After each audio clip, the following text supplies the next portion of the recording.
Estábamos hablando de economía, estábamos anunciando que nos interesa este tema, que sin duda, está muy puesto también en exhibición mediática a nivel nacional. Vamos a saludar a nuestro próximo invitado. Ya estamos recibiendo a Patricio Ramírez, coordinador del Observatorio Económico y Social de la Universidad de la Frontera, académico de nuestra casa de estudios. Patricio, gracias por recibirnos como siempre. Buenas tardes, bienvenido. Muy buenas tardes, muchas gracias, igual Miguel Ángel.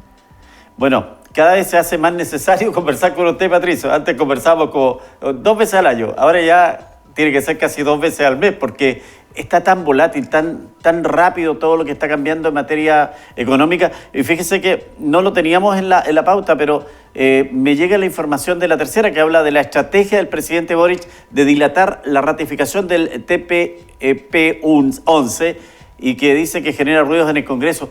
¿Podemos hacer un poco de pedagogía, explicarnos, Patricio, de qué se trata este tratado que ha tenido tantas miradas, a veces en favor y otras en contra? Sí, por supuesto. Es un tratado, ¿cierto?, de libre comercio, ¿verdad? Que claro, efectivamente ha estado bastante tiempo en la palestra para su posible aprobación, porque tenemos, ¿cierto?, algunos sectores que por ahí lo aprueban, o hay otros sectores que piden que se pueda revisar un poco más, pero en definitiva se trata, Miguel Ángel, de sumar tratados internacionales para que permitan a Chile, ¿cierto?, poder negociar con condiciones preferenciales con otros países que formarían parte de este acuerdo. Los 11 países, de ahí viene el nombre, ¿cierto?, donde está entre ellos Australia, por ejemplo, Canadá, Malasia, México, Japón, Nueva Zelanda, Perú, Singapur. Y eso significa, ¿no es cierto?, tener un tratado en el cual nosotros como país podemos llevar nuestros productos hacia allá en condiciones preferentes, pagando menos aranceles, aranceles más bajos, en algún minuto arancel cero, pero también significa que aquellos países pueden traer sus productos, ¿cierto?, que ellos comercializan hacia nuestro país también en condiciones preferenciales. Eso en términos muy simples, pero obviamente un tratado tiene a su vez muchas materias que aparecen estos son contratos, libros muy extensos, donde se abordan materias desde cómo se van a trabajar las inversiones en los distintos países, cómo se van a proteger los derechos laborales, los derechos ambientales.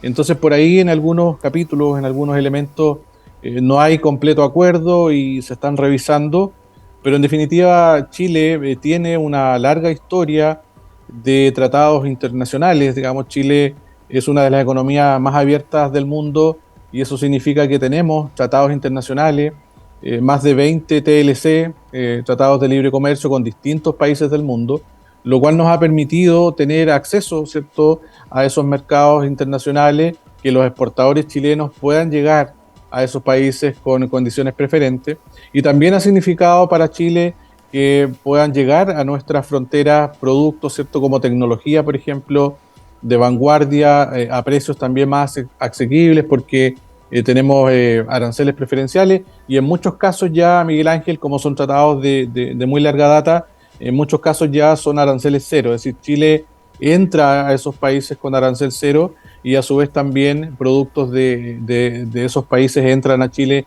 sin pagar arancel, y eso significa para el consumidor final menores precios. Así que en general los tratados de libre comercio han traído beneficios al país, pero bueno, siempre es adecuado mirar los tratados, ¿cierto?, con detención para velar por los intereses de los distintos sectores.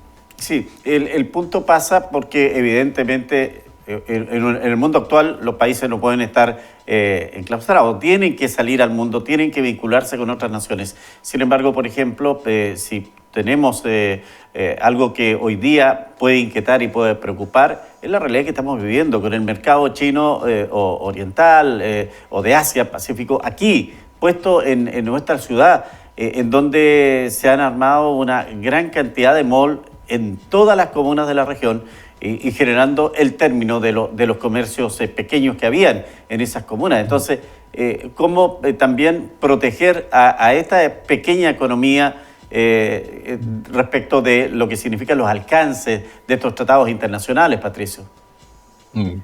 Sí, sí, sin duda que ese es un gran desafío y es también una amenaza, ¿cierto? Que observan, que visualizan los comerciantes, especialmente, ¿cierto? Los más pequeños, digamos, que se ven enfrentados a la llegada de estas cadenas internacionales mucho más grandes en cuanto a infraestructura y a inversión. Y claro, es difícil competir a veces ahí. Y para eso, bueno, hay que irse adecuando, ¿cierto? Hay que utilizar estrategias, por ejemplo, de diferenciación, de apostar a lo mejor hacia algunos sectores, eh, colocar quizás, apostar por mayor calidad, ¿cierto? Por mayor calidad de servicio también.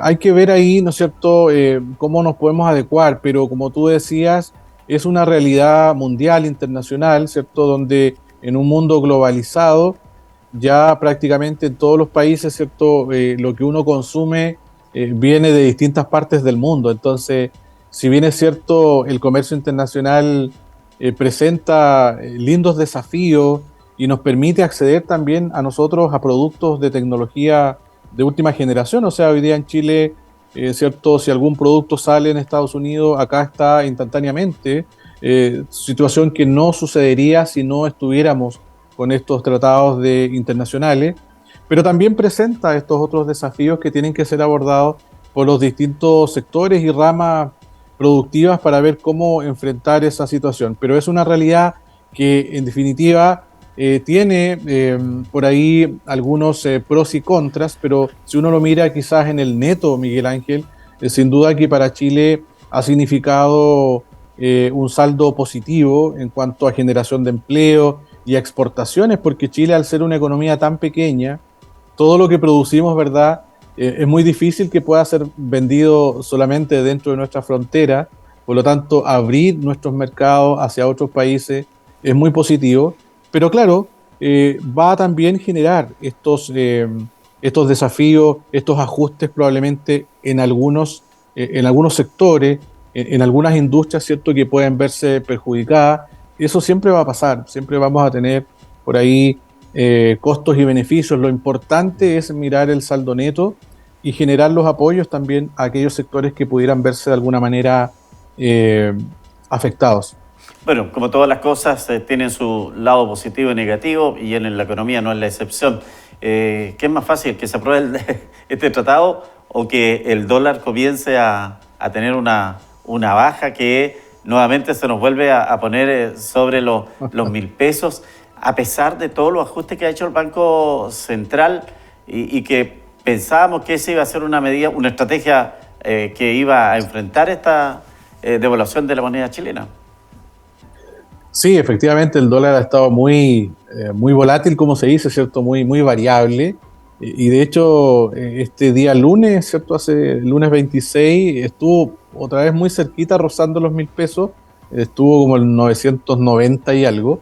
Así Pero hoy es. día ya recién estaba mirando, ya ha retrocedido un poco, está en torno a 950, 960.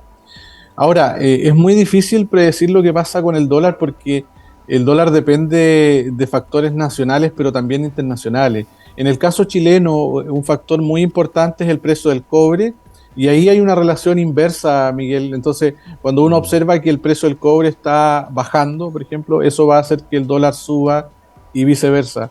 Pero también esto depende de noticias internacionales.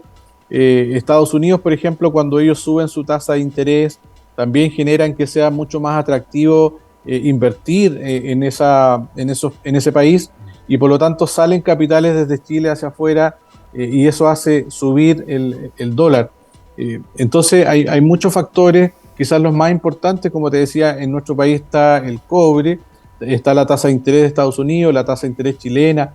Entonces está muy movido el mercado porque tenemos muchas noticias. O sea, Chile en términos de crecimiento, por ejemplo, también tenemos un gran desafío nacional y regional. En términos de inflación también el panorama está bastante complejo, como hemos conversado otras veces, Miguel Ángel.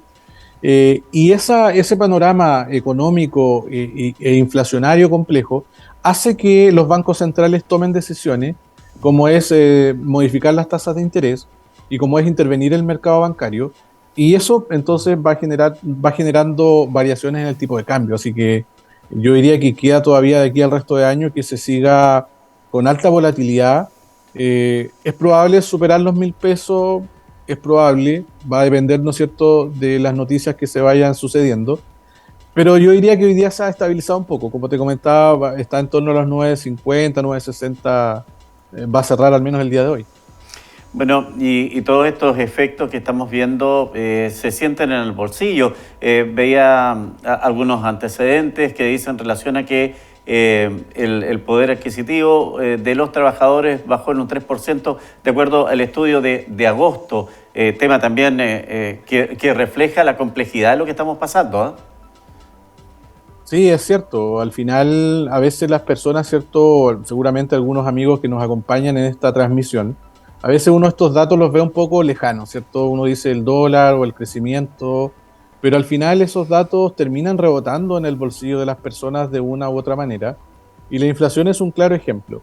Entonces, por ejemplo, si tenemos un dólar que está continuamente subiendo, eso significa que el peso chileno se desvaloriza y como conversábamos hace también al inicio con el comercio internacional, Chile importa una buena cantidad de productos, por lo tanto un dólar más alto hace que la importación de los productos sea más cara y eso se traspasa también al IPC, ¿cierto? Con una inflación más alta y con precios más caros, ¿no es cierto?, que tenemos que pagar los consumidores y eso hace a su vez que entonces nuestros sueldos, nuestros salarios en términos reales se vean disminuidos porque a lo mejor el empleador me puede mantener el sueldo o me lo puede subir, pero en la medida que la inflación vaya subiendo mucho más rápido, finalmente ese ingreso que yo estoy recibiendo mes a mes disminuye su poder adquisitivo, ¿cierto? Y ahí la importancia de controlar la inflación. Así que yo diría, y de hecho, hace unos días, ¿cierto? En la última encuesta CADEM, manifestaban, ¿cierto?, los chilenos que uno de los principales problemas económicos hoy día es la inflación. O sea, los chilenos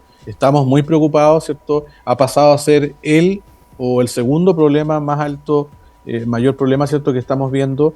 Y eso un poco refleja el impacto, Miguel, que esto está teniendo en la economía ya más cercana del hogar, digamos, bajando un poco de la macroeconomía, que uno siempre habla, ¿cierto?, del dólar o temas muy amplios, ya bajando hacia la economía familiar, hacia la economía cotidiana del día a día de las personas, ¿cierto? Del presupuesto, de ir al supermercado, de comprar combustible, y eso ya lo hemos notado y nos hemos dado cuenta, ¿cierto?, cómo las variables nacionales e internacionales finalmente igual terminan impactando de manera negativa al bolsillo de las personas. Sí, y lo último, Patricio, ¿cuánto más podemos aguantar esto? Obviamente depende de cada ingreso, depende de cada hogar, pero en general, como usted bien lo dice, todos, desde el que gana tanto al que gana lo mínimo, va recibiendo, va enfrentando esta situación de inflación. Aquí hay tiempos y lo más complejo aparentemente es que no se ve una salida muy fácil en lo que queda del año y esto se está postergando también para el próximo, aparentemente, según lo que dicen los economistas. Sí, efectivamente, hace muy poquitos días el Banco Central emitió el informe de política monetaria, ¿cierto?, en el cual va revisando las proyecciones y espera que para este año 2022 la inflación termine en torno al 11-12%. Es decir, la inflación alta nos va a acompañar durante todo este año y ya el siguiente año pudiera empezar a bajar un poco, ¿cierto?, sus niveles, pero en volver a los niveles, ¿cierto?, que nosotros estábamos acostumbrados del 3-4%, eso ya se ve más cercano hacia finales de 2023, ya a principios de 2024, es la proyección que hoy día se tiene, son proyecciones que igual se van actualizando en la medida, ¿cierto?, que se van internalizando nuevas noticias, pero como tú dices, también el panorama todavía queda bastante tiempo como para normalizar estas cifras de inflación. Y lo otro que me deja preocupado del último informe de política monetaria son las proyecciones de crecimiento para el país, porque Chile hoy día está atravesando lo que se conoce como desaceleración económica, que significa que el país ha seguido creciendo, pero está creciendo cada vez más lento, a tasas cada vez menores, y ya el Banco Central confirma que para el año 2023 se proyecta una recesión, es decir, Chile ya va a dejar de crecer y va a decrecer el año 2023. en torno a menos 0,5 y menos 1,5, ese es el rango en el cual se proyecta va a ser la caída del crecimiento económico. Entonces igual la persona a veces en su casa dice, bueno, ¿y a mí qué me impacta, cierto, que Chile crezca menos? Y en términos simples, un crecimiento significa un crecimiento menor o un decrecimiento, significa que las empresas están vendiendo menos, significa que las personas están consumiendo menos, y eso en definitiva significa, por ejemplo, que son menos ingresos para las empresas, ¿no es cierto?, les impide contratar más personas, las empresas pagan menos impuestos al Estado, el Estado disminuye su recaudación fiscal, y se hace más estrecho el presupuesto para atender las demandas sociales, y eso a veces lleva a que el Estado tenga que endeudarse. Entonces es toda una cadena, ¿cierto?, que preocupa, y para hacer la bajada finalmente a la región de la Araucanía, también, ¿no es cierto?, la región de la Araucanía este segundo trimestre del 2022 presentó un crecimiento de 5,9% en el PIB regional, lo cual es importante, es una buena noticia, ¿cierto? Pero que sin embargo también nosotros estamos atravesando una desaceleración y estamos creciendo cada vez más lento, y lo más probable es que el siguiente año también la economía de la Araucanía esté en un proceso recesivo, así que son temas, ¿cierto?, que debieran preocuparnos, y que no se trata de alarmar a la población, pero sí. A ver, se nos quedó pegado, Patricio. A ver, ¿Volvimos ahí? Ahora sí, ahora estamos bien. Ya, entonces lo que decía un poco para cerrar la idea simplemente, Miguel, era que el escenario está complejo durante este año, y cada cierta familia al interior del hogar tiene que tomar las precauciones que se puedan adoptar. Aquí no se puede pedir que todos hagan lo mismo, pero sí es posible ahorrar. Por ejemplo, hoy día las tasas están interesantes para el ahorro. Hoy día está caro endeudarse, pero ahorrar está interesante. Entonces, en la medida que se pueda, yo sé, muchas familias no tienen capacidad de ahorro, pero en la medida que se pueda hacerlo, y si no, ¿cierto?, tratar de recortar aquellos presupuestos que no sean gastos necesarios, porque esto nos va a acompañar durante todo este año, Miguel. Un buen consejo. Patricio Ramírez, coordinador del Observatorio Económico y Social de la Universidad de la Frontera, académico de nuestra universidad, dándonos estos tips que son tan importantes. Muchas gracias, como siempre, y hasta cualquier momento. Encantado, muy buenas tardes, un abrazo, Miguel.